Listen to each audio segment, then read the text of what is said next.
ಕರ್ನಾಟಕದ ಇಂದಿನ ಪ್ರಮುಖ ಸುದ್ದಿಗಳು. ಆನ್ಲೈನ್ ಗೇಮಿಂಗ್ ನಿಯಂತ್ರಣ.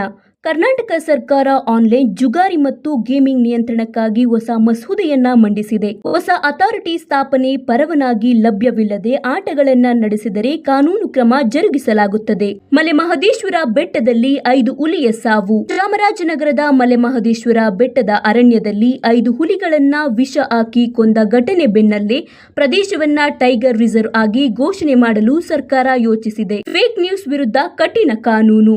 ಕರ್ನಾಟಕ ಸರ್ಕಾರ ಫೇಕ್ ನ್ಯೂಸ್ ವಿರುದ್ಧ ಹೊಸ ಮಸೂದೆಯನ್ನ ತಯಾರಿಸಿದ್ದು, ತಪ್ಪು ಮಾಹಿತಿಯನ್ನ ಹರಡಿಸಿದರೆ 7 ವರ್ಷಗಳವರೆಗೆ ಜೈಲು ಶಿಕ್ಷೆ ವಿಧಿಸಲಾಗುವುದು. ಮಕ್ಕಳಿಗೆ ಹೃದಯ ತಪಾಸಣೆ ಕಡ್ಡಾಯ. ರಾಜ್ಯ ಸರ್ಕಾರ ಶಾಲಾ ಮಕ್ಕಳಿಗೆ ಹೃದಯ ತಪಾಸಣೆಯನ್ನ ಕಡ್ಡಾಯಗೊಳಿಸಿದೆ.